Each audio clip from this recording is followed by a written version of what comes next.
Hi friends, இந்த வீடியோவில் நம்ம சூப்பரான ஒரு தகவல் பற்றி பார்க்க போகிறோங்க. அதாவது இபிஎஃப்ஓ தரப்புலேருந்து நம்ம பிஎஃப் அமௌண்ட் ட்ரான்ஸ்ஃபர் பண்ணக்கூடிய அந்த ப்ராசஸில் ஒரு சில சிம்பிளிஃபை பண்ணியிருக்காங்க.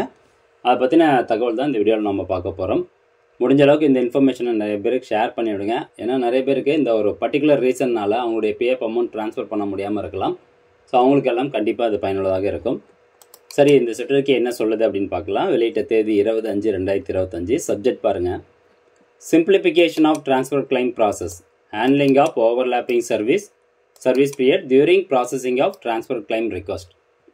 இந்த ட்ரான்ஸ்ஃபர் கிளைம் நீங்கள் அப்ளை பண்ணும்போது நிறைய பேருக்கு இந்த ஓவர்லாப்பிங் சர்வீஸ் அப்படின்னு சொல்லி அவங்களுடைய பிஎஃப் அமௌண்ட் ட்ரான்ஸ்ஃபர் கிளைமை ரிஜெக்ட் பண்ணுறாங்க இபிஎஃப் ஆஃபீஸில். இது 2 காரணங்களால் நடக்கலாம். ஒன்று, நீங்கள் ஃபஸ்ட்டு ஒரு கம்பெனியில் ஒர்க் பண்ணிகிட்டு இருக்கீங்க. அந்த கம்பெனியில் ரெசிக்னேஷன் டேட் வந்து உதாரணத்துக்கு இந்த மே 31 அப்படின்னு சொல்லி கொடுக்குறீங்க. இன்னொரு கம்பெனியில் நீங்கள் போய் ஆக்சுவலாக ஜாயின் பண்ணுறது ஜூன் 1 ஜாயின் பண்ண போகிறீங்க. ஆனால் அந்த ரெண்டாவது ஒரு கம்பெனியில் ஜாயின் பண்ணுறீங்க பார்த்தீங்களா. ஸோ அவங்க வந்து மே மாதத்துலேயே உங்களுக்கு பிஎஃப் அக்கௌண்ட் க்ரியேட் பண்ணி உங்களுக்கான அமௌண்ட் வந்து ட்ரான்ஸ்ஃபர் பண்ணியிருப்பாங்க அவங்களுடைய பிஎஃப் அக்கௌண்ட்டில். ஸோ அப்படி இருக்கப்போ அந்த இபிஎஃப் ஆஃபீஸில் என்ன நினச்சிக்குவாங்கன்னா, நீங்கள் ஃபஸ்ட்டு கம்பெனியில் ரிசைன் பண்ணாமையே ரெண்டாவது ஒரு கம்பெனியில் ஜாயின் பண்ணிட்டீங்க. அப்போது நீங்கள் 2 கம்பெனியில் வந்து ஒரே மாதத்தில் 2 கம்பெனியில் ஒர்க் பண்ணியிருக்கீங்க அப்படின்னு சொல்லிட்டு பிஎஃப் அமௌண்ட்டை ட்ரான்ஸ்ஃபர் பண்ண மாட்டாங்க. அந்த அப்ரூவலும் வந்து ரிஜெக்ட் பண்ணுவாங்க. ஸோ இபிஎஃப்ஓ ரூல்ஸ் என்ன சொல்லுதுன்னா, ஒரு எம்ப்ளாயி அட் அ டைமில் 2 கம்பெனியில் ஒர்க் பண்ணக்கூடாது. அப்படி 2 கம்பெனியில் ஒர்க் பண்ணால் 2 பிஎஃப் அக்கௌண்ட்லேயும் அமௌண்ட் ட்ரான்ஸ்ஃபர் ஆகும். ஸோ இது வந்து பாலிசி வயலேஷன் அப்படின்னு சொல்லிட்டு ட்ரான்ஸ்ஃபர் கிளைமை ரிஜெக்ட் பண்ணுவாங்க. இதுதான் வந்து EPFO rules.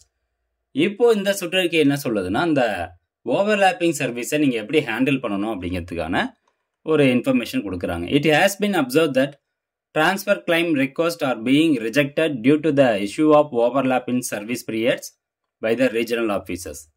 However, overlapping in services can occur due to genuine reasons, and therefore the same should not be considered to be a disqualification precedent in effecting transfers அப்படின்னு சொல்கிறாங்க.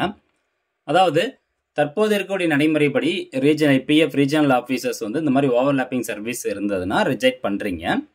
But இதுக்கப்புறம் however overlapping service வந்து overlapping ஆயிருந்தாலும் genuine ரீசனாக இருந்தால் அந்த எம்ப்ளாயிக்கு வந்து PF transfer கிளைமை approve பண்ணுங்க அப்படின்னு சொல்கிறாங்க. ஸோ மேற்கொண்டு therefore the transfer claim requests are required to be processed by the transferor's office even though there may be overlapping services without returning or rejecting the same. Only in cases where a genuine need is felt to clarify the overlapping of service would the claims be processed after obtaining the requested clarification. Further, the instructions issued by reference 1 above regarding the responsibility cast to transferor officers to verify all details to ensure error-free transfer are reiterated அப்படின்னு சொல்கிறாங்க. அதாவது genuine reason, இன்னொன்று வந்து வேணும்னே at a டைமில் 2 கம்பெனியில் work பண்ணுறது. இப்போ ஜென்யூன் ரீசன்ஸில் இதெல்லாம் வருது அப்படின்னு பார்க்கலாம்.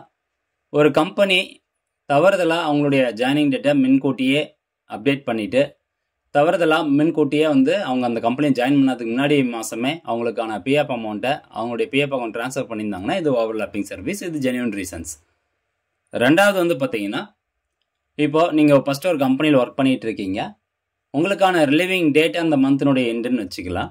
பட் அந்த ரிலீவிங் டேட்டுக்கு முன்னாடியே கம்பெனியில் எதுனா ஒரு பிரச்சனைகள் காரணமாக நீங்கள் கம்பெனியை விட்டு வெளியே வந்துட்டு அந்த ரிலீவிங் டேட் முன்னாடியே இன்னொரு கம்பெனியில் ஜாயின் பண்ணுறீங்க.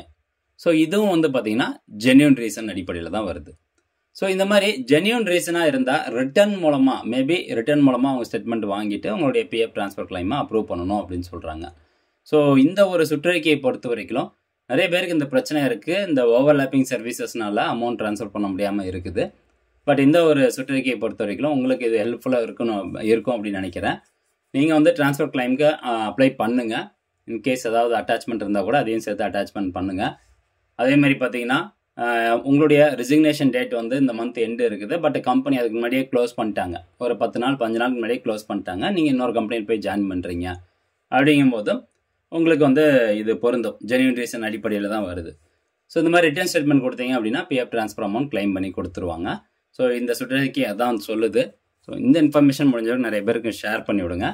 மீண்டும் அடுத்த ஒரு நல்ல பதிவில் சந்திக்கலாம். நன்றி, வணக்கம்.